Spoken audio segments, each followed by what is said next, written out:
Barcelona are kings of the continent. Barcelona began 2015 at its peak, fresh off a treble powered by Messi, Suarez, and Neymar, MSN. But in summer 2017, Neymar's €222 million move to PSG ripped a hole in Barca's attack and psyche. Flush with cash, they spent over £100 million on 20-year-old Ousmane Dembélé and then up to £142 million on Philippe Coutinho. Both signings promised to fill Neymar's creative void, yet injuries, inconsistency, and tactical misfits plagued their spells at Camp Nou. Barcelona's costly transfer misfires came into brutal focus on Europe's grandest stage, where the club's vaunted Champions League pedigree unraveled in a series of shattering knockout collapses. It began in April 2018. After a commanding 4-1 victory at Camp Nou, Barça traveled to the Stadio Olimpico and capitulated 0-3 to AS Roma, bowing out on away goals. Peter Drury's refrain, "Roma have risen from their ruins," captured a night when giants were turned to stone. 12 months later, a 3-0 first-leg cushion against Liverpool dissolved into a 4-0 mauling at Anfield, a reverse whose defining image, a rapid corner kick piercing Barca's defense, symbolized their newfound frailty.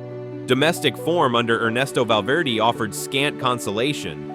The nadir arrived in August 2020 in a one-off quarter-final in Lisbon's empty stadium. Bayern Munich dismantled Barcelona 8-2, the heaviest defeat in Champions League knockout history. These humiliations, Roma, Liverpool, Bayern, weren't isolated flukes but signs of a club adrift. Lionel Messi remained Barcelona's talisman through those bleak years, rescuing the team to lift a few domestic trophies and masking deeper dysfunction.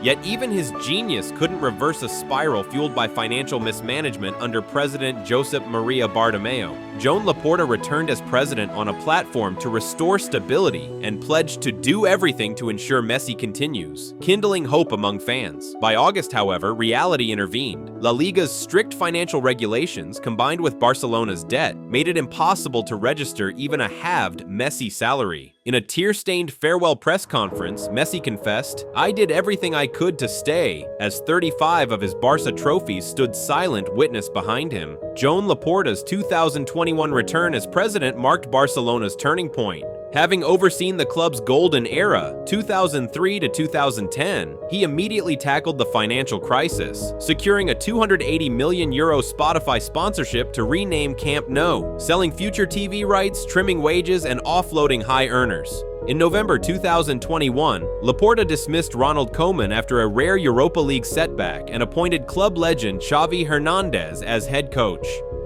Xavi's mandate was clear: restore the Barca way. Xavi immediately promoted La Masia talents. 17-year-old Gavi injected energy in midfield while Alejandro Balde's pace at left-back outshone veterans. Even younger prodigy Lamine Yamal, just 15, began training with the first team. In January 2023, Barcelona secured the Spanish Super Cup with a 3-1 win over Real Madrid, their first trophy since Messi's departure. In May 2023, Barca clinched their first La Liga title in 4 years, celebrated by captain Sergio Busquets lifting the trophy alongside grinning academy graduates. Though Champions League shortcomings persisted, exiting early in 2022 and falling in the quarterfinals in 2023, the 2023-24 season proved rocky. Injuries to key figures, Pedri's lengthy absence, and Jules Koundé's setback shook Barca's rhythm, while a resurgent Real Madrid seized domestic advantage. Europe offered no respite. After a thrilling 3-2 first-leg win over PSG in Paris, Barcelona's quarterfinal hopes collapsed at Camp Nou when Ronald Araujo received an early red card. Domestically, Barca finished second in La Liga and fell to Madrid in the Spanish Super Cup final, underscoring that Xavi's project, though advanced, still needed refinement. In May 2024, Xavi Hernandez surprised many by announcing his departure at season's end. Joan Laporta moved swiftly to appoint Hansi Flick, the German tactician behind Bayern Munich's 2020 treble. Renowned for high-pressing attacking football, Flick embraced the challenge, calling it an honor and a dream.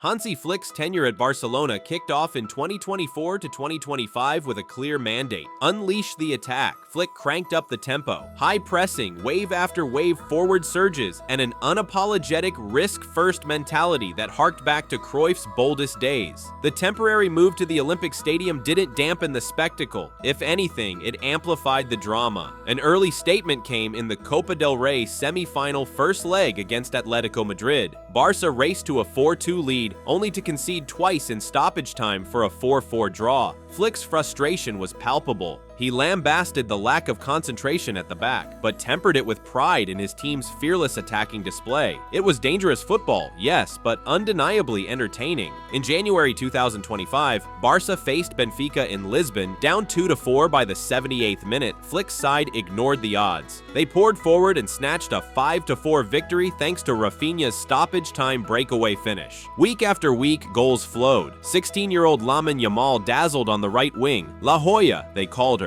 while Pedri orchestrated midfield with such poise that whispers began about him being Europe's best. Teenage center-back Pau Cubarsí, thrown into the deep end by injuries, emerged as a reliable pillar.